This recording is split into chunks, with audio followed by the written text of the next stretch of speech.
echoed the machine in the empty back room by the door as my employee identification card swiped it. It was a long walk to my car.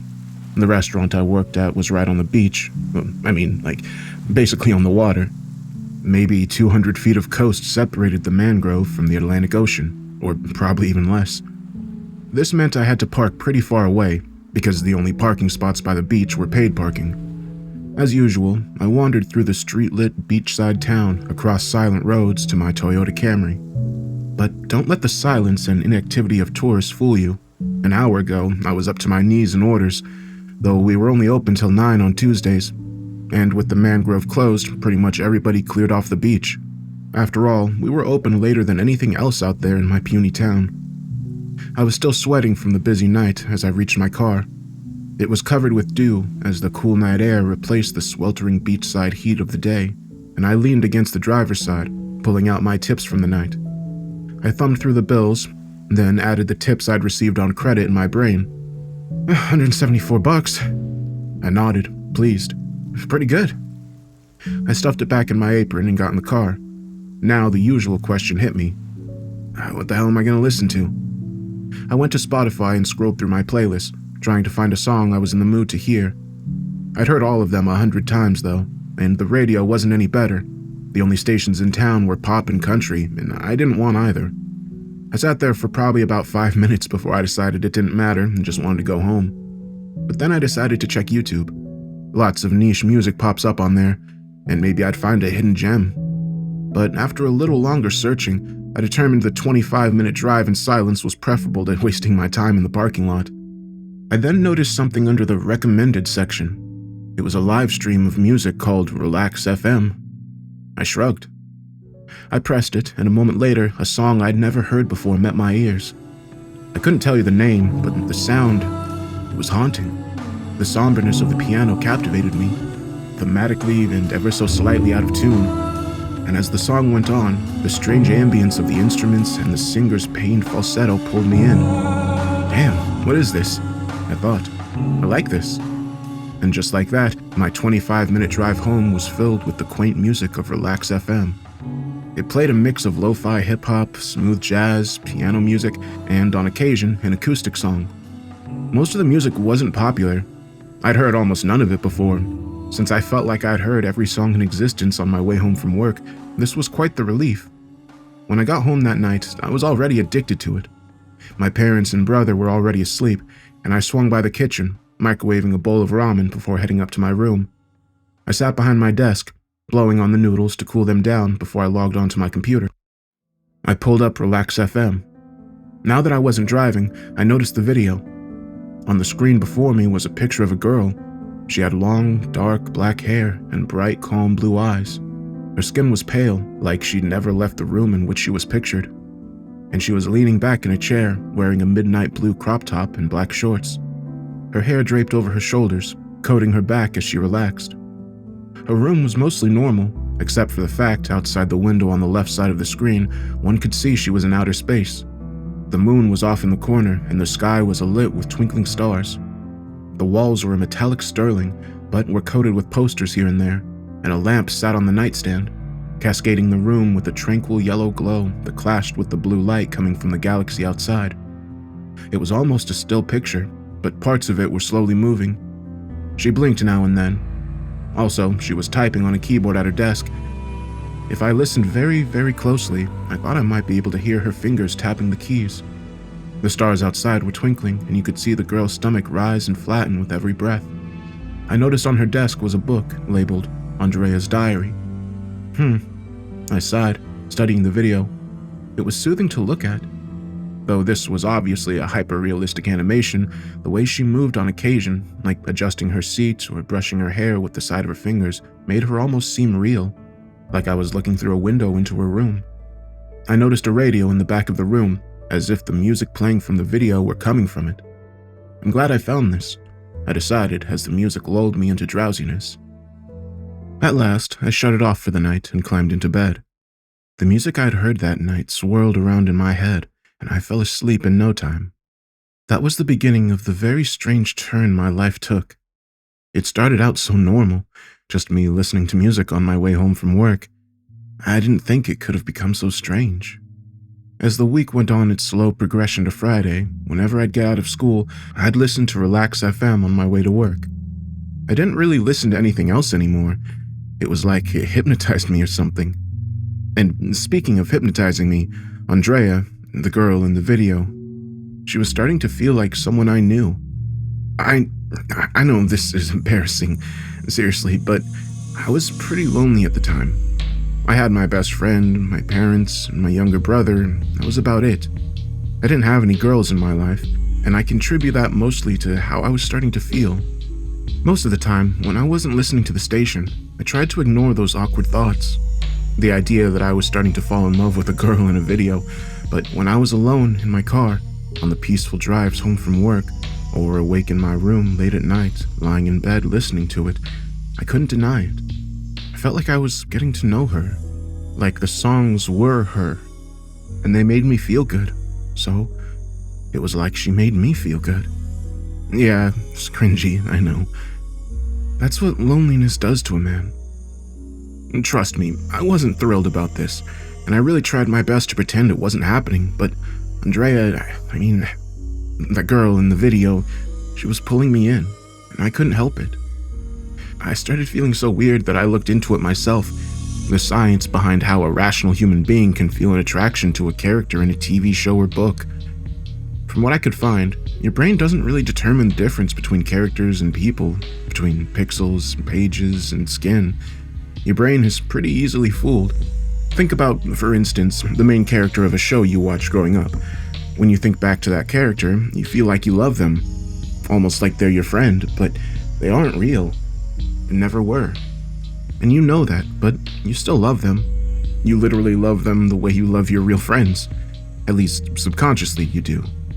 When you aren't applying the filter of practicality and understanding of the fact that they are fictional, in the pure and utter sense of the feeling, you love them the same way.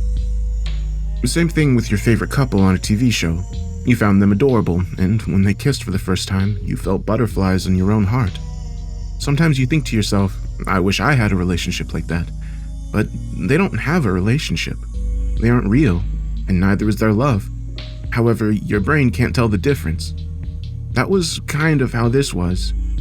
Yeah, Andrea was just a girl in a video, but my brain didn't know the difference. She had a body and a face, and the music was her attitude, her spirit. She was completely enough to trick my lonely self. But still, I was a rational 17-year-old guy. If I wasn't in a trance by myself listening to the music. Ugh. I cringed at the thought of me feeling that way. I knew it was asinine and awkward to say the least. I definitely didn't mention it to my friends or family. When Friday came, my friend Adley and I hung out pretty much all night just gaming together. I didn't listen to the station at all. Instead, we listened to our regular mix of classic rock and post-hardcore that accompanied our conquests in the game. This is where I started to feel awkward. As much as Relax FM wouldn't suit what we were doing, I wanted to see Andrea. I felt humiliated at the thought. I began having wished I could text her, like Adley was texting his girlfriend between games. I wished I could call her that night. It falsely excited me to think about, but she was fake. A GIF on a screen. Yo, Tony. Adley grinned, nudging my shoulder. You alright there, man? Yeah. Bro, you're Katie's ass tonight. I know. I guess I'm just kind of off in my own world tonight. Why's that? The match ended, and I glanced at the scoreboard, noticing I came in second to last on our team with 7 kills and 20 deaths. Yeah, trash. Adley sat up, facing me. He had dark features and a strong sincerity in his eyes. Something going on, man? No. Well, besides the usual, just lonely, I guess. You know? Bro, I told you before, girls ain't that big of a deal. You don't need a girl to be happy. And right there, I realized I was worse off than I'd originally thought. I wanted to tell him about Andrea. I actually wanted to share with him that I was attracted to some girl on a YouTube livestream. Explain to him how I felt like I really knew her, how she felt real, how I felt like I just wished I could talk to her. I made sure not to mention any of it. At least I was sane enough to do that. I know, Adley, it's nice to have company sometimes, you know? Adley's phone lit up, revealing a text from his girlfriend, Cheyenne. "Babe," it said. We chuckled, and I said, "See, like that, the company. I wish I had a girl to text right now. Just makes everything so much more interesting." You'll have that again. Don't get so worked up about it. "I don't get it," I went on, figuring Adley didn't want to hear it, but I had to get it off my chest. "It's not like I'm some shy loser. I talk my ass off. Everywhere we go, I try to get to know people. I'm never awkward in social situations, I think anyway." He conceded with a nod, to my relief. "Hell, if I think a girl's pretty, I talk to her, but it never works out. They always just say they're my friend in the end, and then ignore me unless I hit them up." It's the town, man. Girls here like college guys, not moron parkourists that can't shut up to save their own life. I laughed bittersweetly. It was funny, but he was also right. My mind went back to Andrea. She was always there. Every time I looked up Relax FM, I'd find her. She didn't leave me on red. She didn't look awkward to see me, glancing left and right when I talked to her in person, as if to make sure no one else was watching. She didn't hit me up first or invite me to places, but she couldn't. She was stuck in the computer, after all, so I couldn't be mad at her for that. And somehow I felt like if she could, she would. Around 11 o'clock, Adley drove over to his girlfriend's house, and I was left alone. Usually, I hated when he left. The night went from fun and distracting, playing video games with my best friend, to lonely and eye-opening. I'd sit there thinking about how this was a Friday night, and I wasn't at a party or with my girlfriend, but alone in my room, doing nothing. But tonight, I was happy he left, because now I could go on to Relax FM. I shut off all the lights in my room. I sat down at the desk, feeling the cool breeze from the ceiling fan as I typed it into the search bar. I started to feel butterflies, like I was about to call my crush. When I clicked on the video, I noticed two things out of the ordinary. One, instead of typing on her computer, she was sitting up, scribbling something into her diary. Secondly, unlike the usual 230 or so people watching, I was the only one. The only listener on Relax FM. This really surprised me. Now, it really felt personal, like it was just me and her. This is when I got really carried away. I decided to talk to her. I felt incredibly apprehensive at first, but as the music drugged my ability to consider the actualities of the situation, I let my emotions take over. The song playing was called Memory, from some 90s anime. A rainy mood was added into the background, making it sound like a storm was quietly brewing in the distance. Hey, Andrea, I began. "It's me, Tony. I've been listening to your music for about a week now, and I like it. Good taste in music. It's really different from what I'm used to hearing." I paused, overwhelmed with shame that I was doing this, but I swallowed it. I knew that I could really enjoy this moment if I got past the embarrassment. I refused to think about it and continued. "I know you can't talk, but that's all right. I'm getting to know you through your music. I like how calm you are. Honestly, when I'm leaving work at night, I just look forward to seeing you." I cringed again. I pushed through the humiliation. "Really, you just calm me down. No matter how stupid the night is, Look, I know you're not real, but it's like, to me, you are." I wish the YouTube account behind the video wasn't simply called Relax FM. I hoped that maybe the girl was the actual content creator, and her name was really Andrea. After all, the girl was realistic enough to be an actual person, maybe just with some sort of video filter. And if that were the case, then maybe I could reach out to her. But at the same time, I was glad that wasn't the case. What if I did, and the girl didn't actually act the way I thought she would, or she didn't like me at all, like a lot of girls do? I talked to her a little longer that night, but the music calmed me down to the point that I decided I should get some sleep. This was really unusual for me.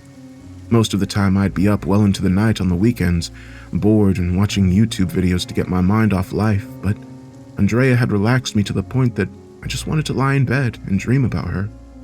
I climbed under the covers and simply listened to Relax FM, thinking of her. I imagined her next to me, wished I could hold her. Before long, I was off into a peaceful sleep. That morning, something very strange and beautiful happened. Just as I woke up, The song playing on my computer abruptly skipped. I thought it strange because I had never heard anything like that happen on Relax FM. It was always a steady stream of music with no interruptions or crashes. I sat up and walked over to the computer. The song playing was called Good Morning, Handsome. I caught my breath. Good morning, Andrea, I whispered. What are the odds? I thought. That song just happened to start playing right when I woke up, and the other song ended so suddenly, like she had changed the song. I won't lie, I was slightly creeped out. At the same time, though, I was ecstatic and flattered. It was like she said something to me, like she complimented me. I sat there and basked in the beautiful 9 a.m. sunlight shining through my window, sitting in the chair at my desk and listening to the song. It was a beautiful acoustic song, and the singer had a bright, peppy female voice. It sounded so lovely. It actually began to fill my heart with butterflies. I glanced at Andrea. She was lying on her back in bed this time, her raven black hair strewn about all along the mattress beside her. Her eyes shut calmly. For the first time, I saw a smile on her face. It was slight, but it was there. And still, I was the only one watching. I smiled at her. Good morning, Andrea. Quite a bit of time went by until the next strange occurrence happened. In the meantime, Relax FM became part of my day-to-day life. I was still mysteriously the only one tuned into the video, and after the good morning incident, I didn't feel any more apprehension. I talked to her pretty much every night about my day, and I listened to the station all the time. On the way to school, on the way to work, on my way home. It was nonstop. And honestly, I was a happier person. I felt fulfilled. I didn't feel lonely at all anymore. And I wasn't even bombarded with embarrassment when I was alone and thought about her. She felt so real to me. Anyway, sometime in September, I was doing a school project. It was in my American history class, and we were in the computer lab to work on our presentations. We had a substitute teacher that day, and I figured he wouldn't give me hell for listening to music, since he was a pretty laid-back guy. I plugged in my headphones and went to YouTube. I typed in Relax FM. It didn't pull up. There were other unrelated videos, but it was nowhere to be found. No. I gasped, horrified. No, where'd you go? I scrolled up and down relentlessly. I couldn't believe it. I searched all over, even retyping it pointlessly, but it didn't pull up. It was nowhere to be found. I was totally crushed. I could barely even focus on the presentation as I logged into my email and pulled up my PowerPoint. I tried to start working on it, but I couldn't. I was too crushed. I went back to YouTube. I was so desperate to type it in again. I gasped in relief as it pulled up. I clicked on it instantly, and the music completely soothed my worry. I started to think about how strange it was that I couldn't find it initially. Why was it missing for a second? I contemplated it when I realized something. It pulled up when I was logged into my account, and was nowhere to be found when I wasn't. I sat back in my chair. Is that? No. I decided to test it. I closed the browser and logged out. Sure enough, when I searched for it on YouTube, it was mysteriously absent. Now I began to consider that I was the only one ever listening. An amalgamation of dread creeping up my spine and utter excited disbelief overcame me. I didn't know what to think about it. I hadn't added it to a playlist or even subscribed to Relax FM. There wasn't any reason it should be linked to my account at all. I started to consider how the views went from around 230 to 1. It was night and day. One day it was a group of people, and the next day it was only me. And it was only me since. I'm the only one that can find this video, I said to myself. My mind went back to the morning that song skipped. It was all starting to feel deliberate.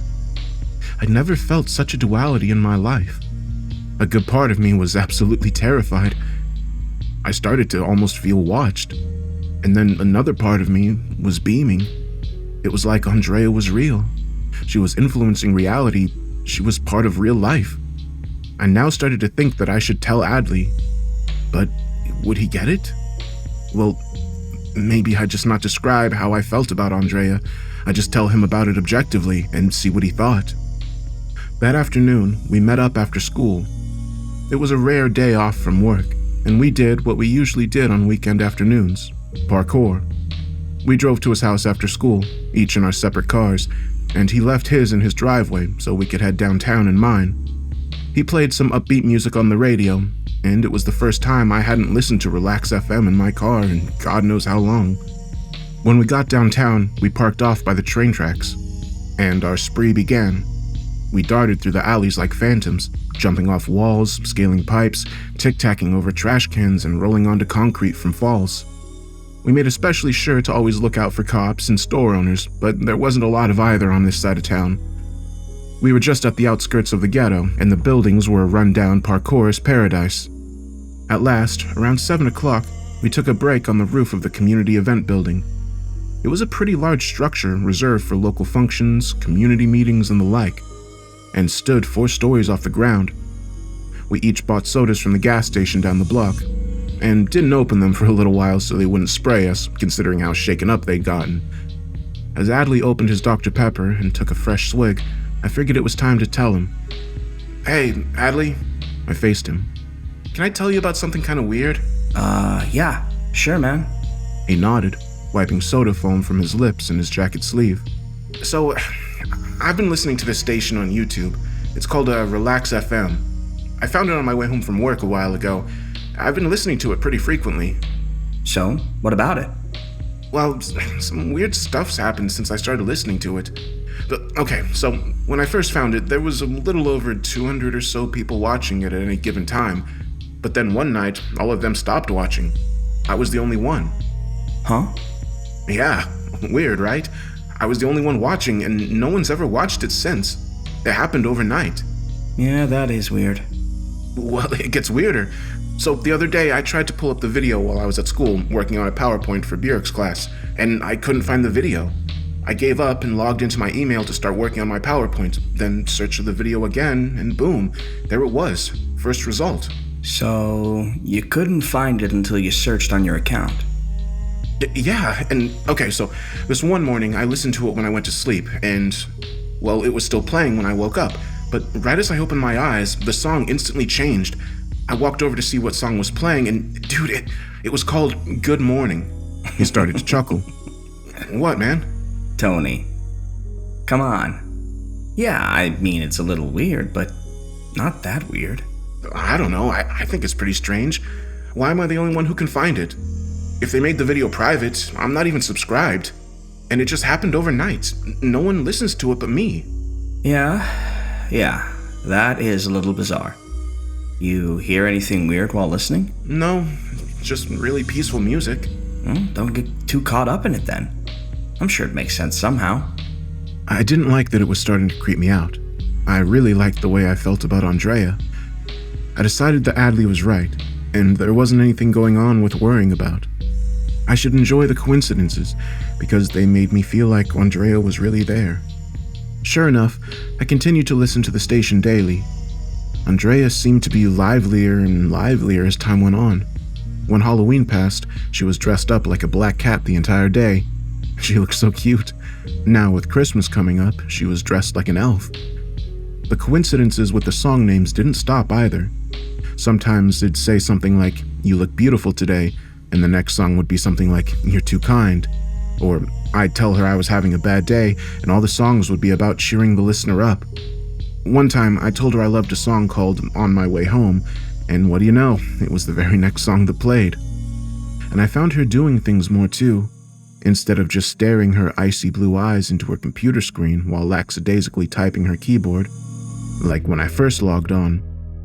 She was usually writing in her diary or even drawing. Sometimes when I was going to bed, I'd tell her goodnight, and the next time I looked at the computer, she'd be lying down in her bed, eyes closed, listening to the music with me. Sometimes she'd just stare off into space from her bedroom window. I loved when she did that. When she was just sitting up by the window, I could see every feature on her perfect skin. Her wavy black hair blanketed her petite shoulders, and she'd rest her cheeks in the palm of her hands with this queenly gaze fixed on the stars. It was breathtaking. I loved to watch her stomach gently rise and fall with her breathing. I loved the way her other hand lay on her smooth thighs, showing her polished black nails.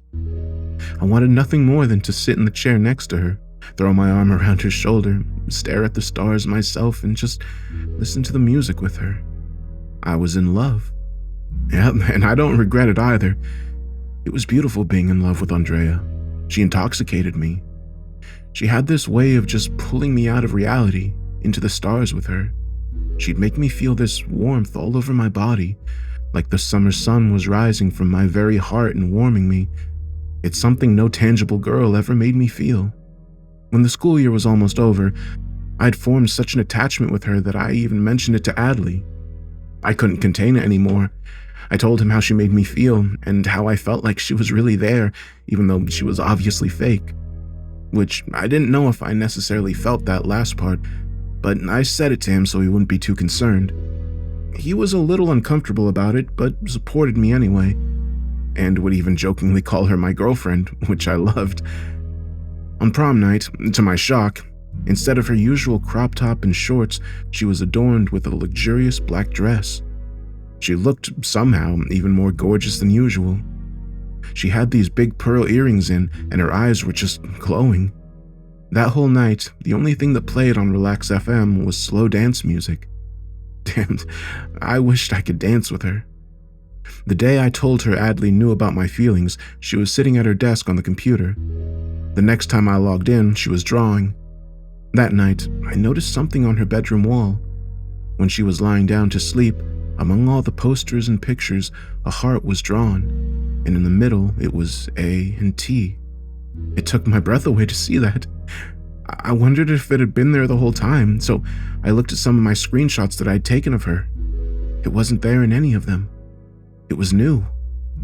I showed Adley, and he was genuinely surprised by it, but still mostly under the belief that it was a weird coincidence, and that I was slightly crazy. Sometimes I even felt a little crazy, but I loved it. If loving Andrea made me crazy, then I was fine with crazy, because loving any other girl just made me feel disappointment at best and heartbreak at worst. But sometimes, a horrible thought would plague me. What did this matter anyway? What would come of this thing I had with Andrea? Because really, she was just an animation on a computer screen. And yeah, there have been some pretty wild and beautiful coincidences, but she couldn't really be alive, could she? And she couldn't really interact with me, right? I told her that once, that I felt bothered by the future, that our love could never be anything more than me talking to a screen about my life and listening to music and hoping for coincidences that made her feel real. Part of me just couldn't believe it though, that she was fake. The A and T on the wall, Andrea and Tony. It had to be about us. It just had to. That was the conclusion I reached, but I just couldn't be sure. Until July 2016. I remember that moment like it was this morning. I'll never forget that. It was late one night, around 2 or 3 in the morning on a Thursday. I was sitting at my computer like usual, listening to Relax FM, talking to Andrea about my life. I'm telling you, I avowed. My life is ridiculous, you have no idea. She was sitting back in her chair, her feet up at her desk, as she stared out at the cosmos as she had been for the past hour. But as I finished the sentence, her eyes quickly shifted to the side of her head before darting back, as if getting a glance at me. My heart froze. I felt utterly horrified and sat up at the computer, but like usual, it was a two-sided feeling. The other part of me was overwhelmed with this feeling that she was really listening. Andrea, are you listening? She said nothing, but now she looked different. She was still facing the window, but her eyes weren't focused on it. They were to the side of the glass, like she was trying to look occupied, but was really listening instead. I breathed heavily as I sat back down in the chair.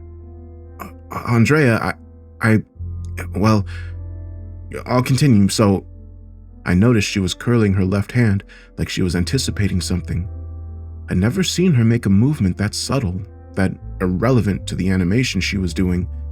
If her hand was moving, it had something to do with what she was doing. But that seemed like a reaction. Are you bothered that I'm talking about my love life? She was still and silent. Her hand was curled up, and she picked up her index finger with her thumbnail. Well, don't be. Andrea, you have nothing to be jealous of. Nothing at all. I grinned. Seriously, I've only ever had one girlfriend, and she cheated on me about a month after dating her with some stoner dude at my school. Don't feel bad. I don't care now. At the time I was upset, but I shouldn't have been. She was stupid, and things didn't end up working out with her either. I saw her nose wrinkle, and instantly she let out a giggle. She swiftly recovered, staring plainly at the monitor. I froze, not being able to understand what to do next. I felt like I'd just seen a ghost, and being completely alone in my room this late amplified my fear, but also, she really responded. She was sentient. She was there. She was listening. I just didn't know how to react to it, but I didn't wonder anything anymore. She was definitely listening. Andrea, are you really there? Are you listening to me? Do you want to talk with me? Now I saw an even stranger look on her face. It wasn't like she was trying to hide an emotion. It was the opposite, like she was trying to react. She was trying to respond. That's it? I whispered. You're trying to communicate with me. You're there, and you can hear me.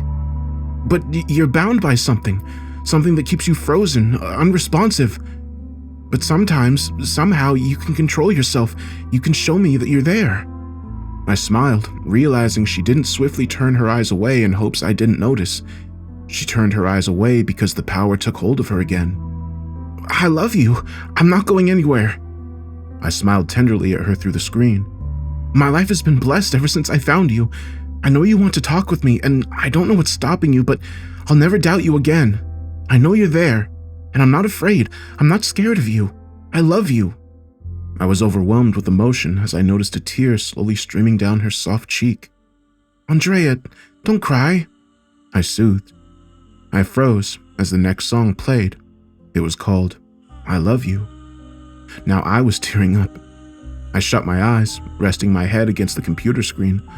All I could do was listen to the song, sob and breathe.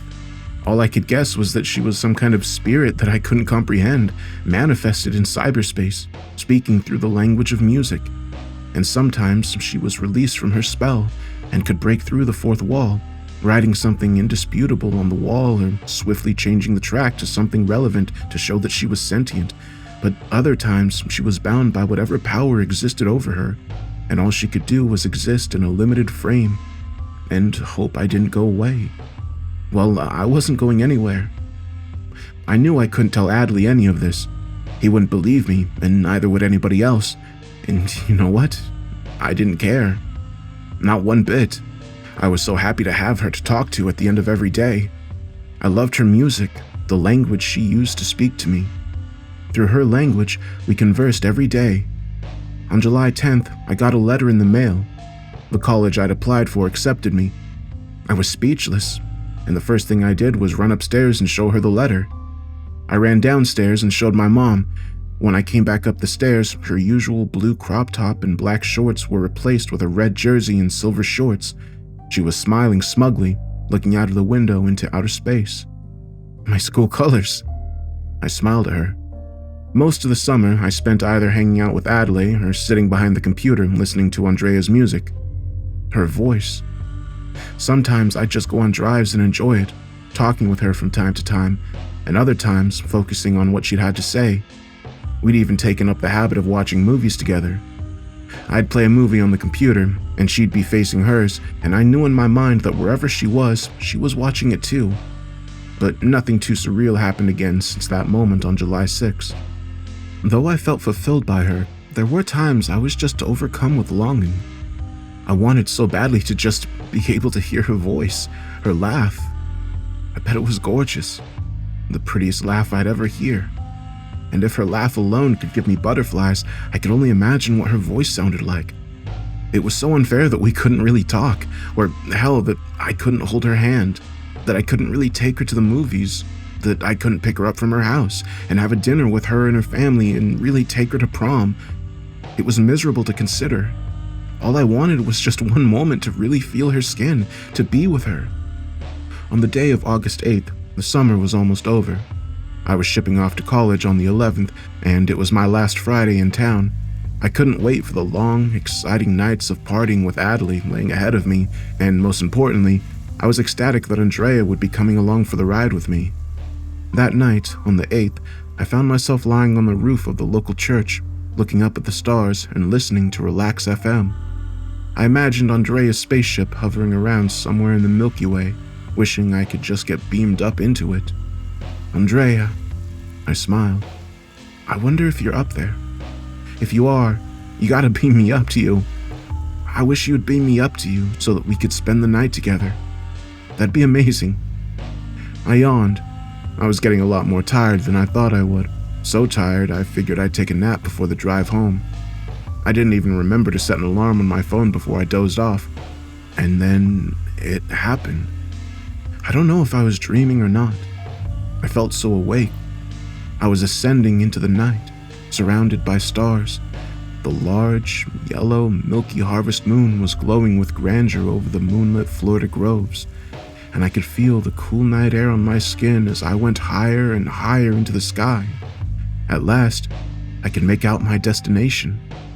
A spaceship, a long, sterling body hovering above the earth in the twinkling atmosphere. I was breathless as I noticed a part of it slide open, revealing a sort of port in the bottom side.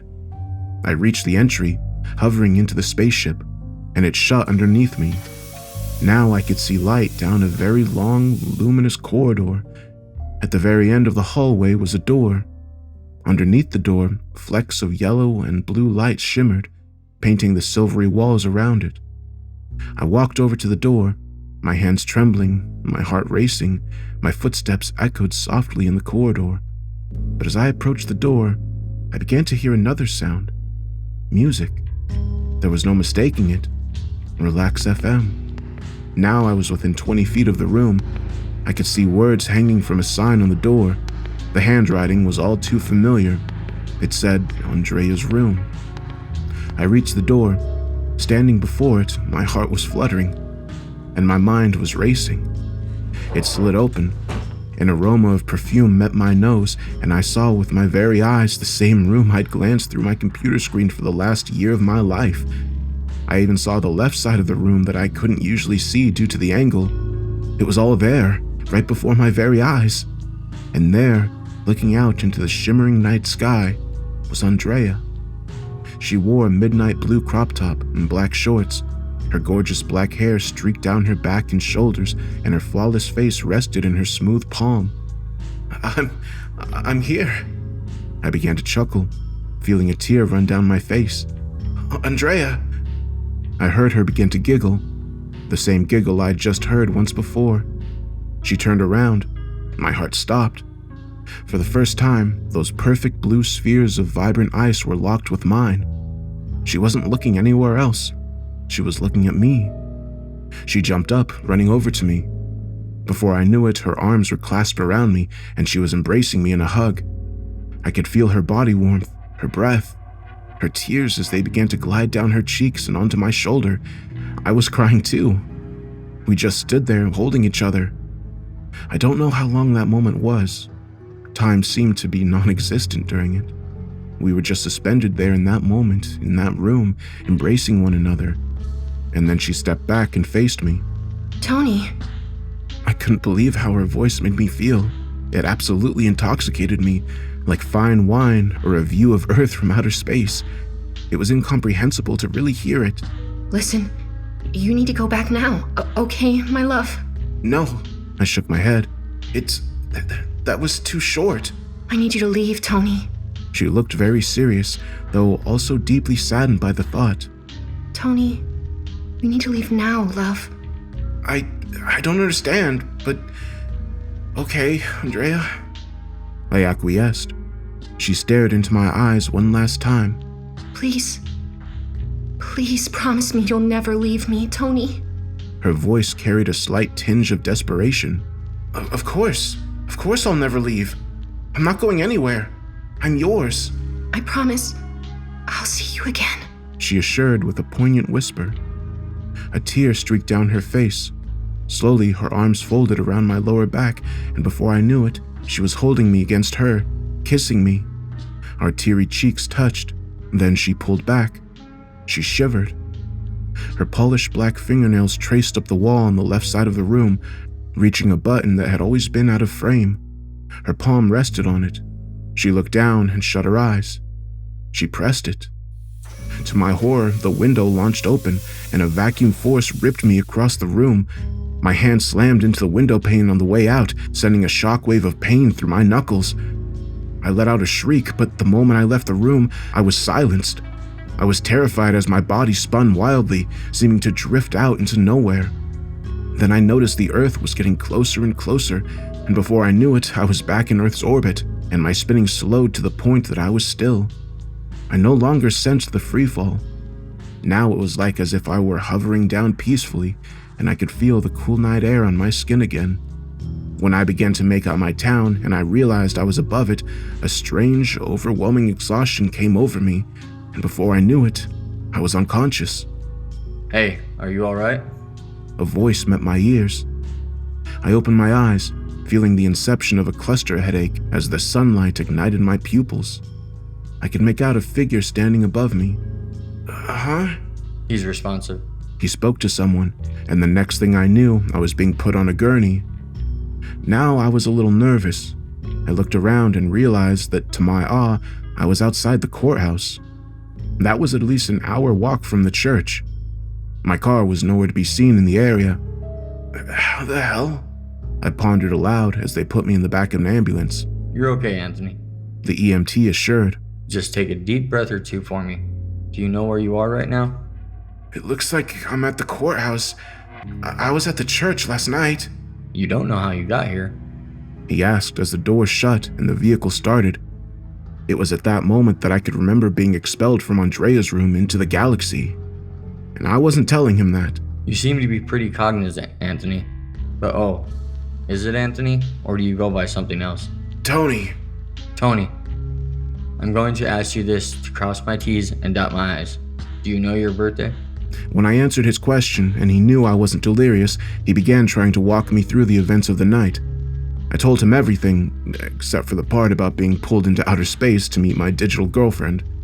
Though otherwise normal, I felt lethargic and my head was pounding. By the time I got to the hospital, I was unconscious again. When I awoke, it was nighttime. I was in a tiny hotel room, and the moon was shining through the open blinds.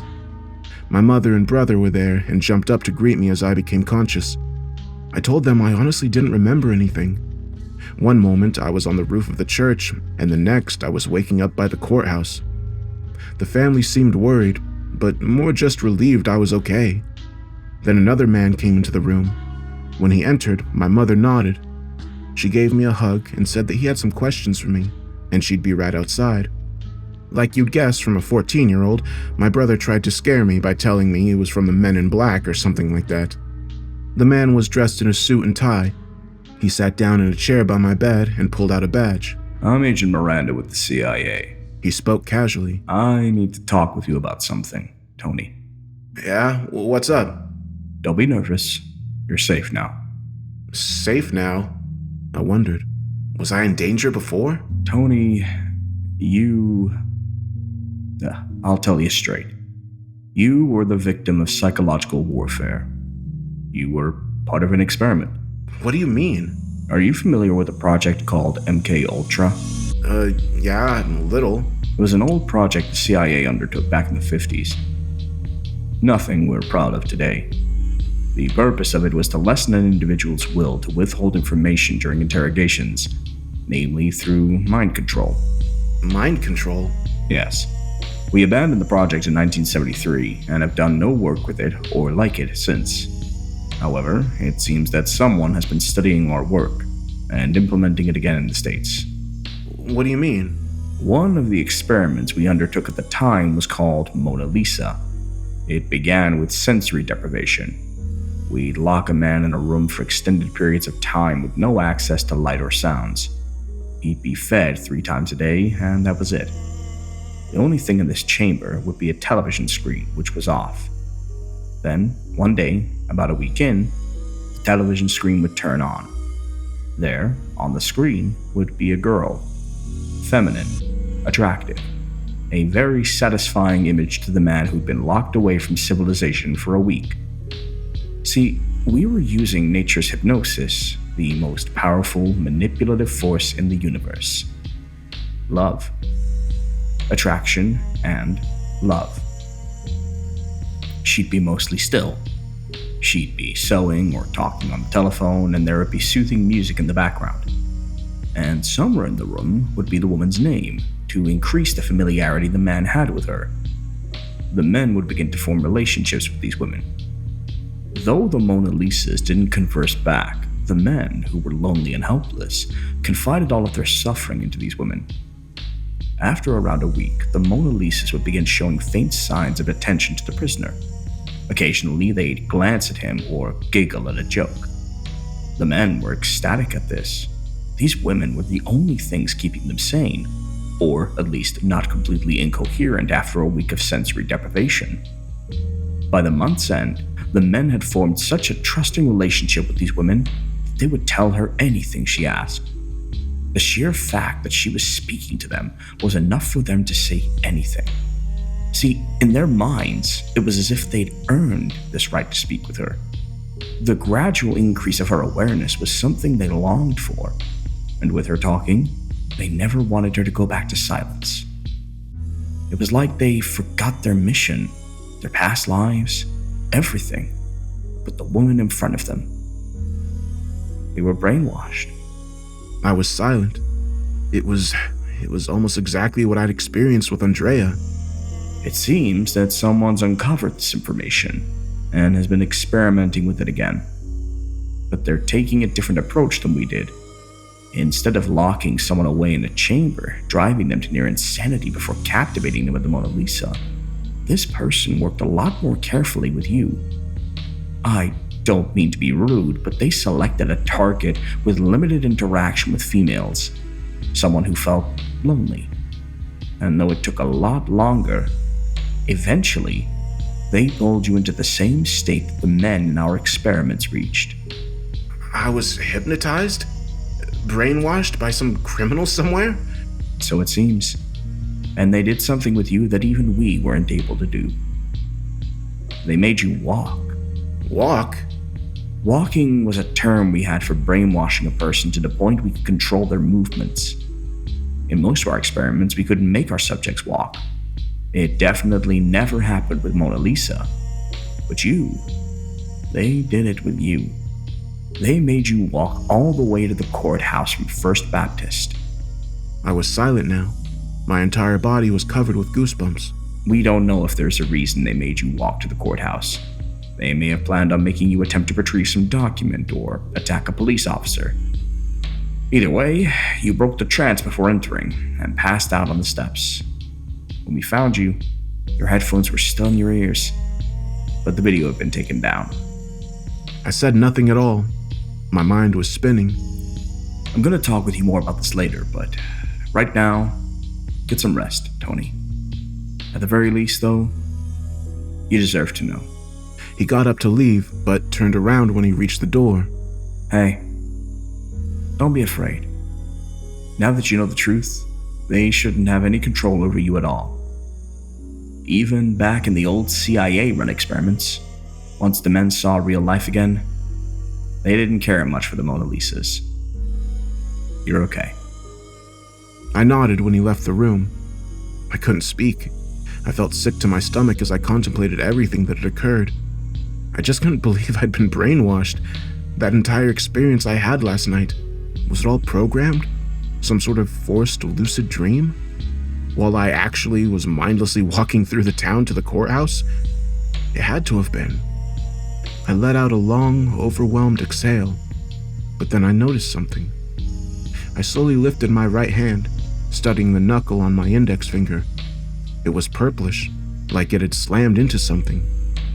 I instantly recalled being vacuumed out of Andrea's room, how my knuckle had crashed into the door. My mom came into the room alone. My brother was probably downstairs, getting something from the snack machine. Are you okay, Tony? Yeah, I don't know what to think about it all. She seemed to be at a loss for words. She sat down next to me, holding my hand and stroking it. Then she made a weird face and started to sniff me. Tony, you smell Like perfume. Were you with a girl last night?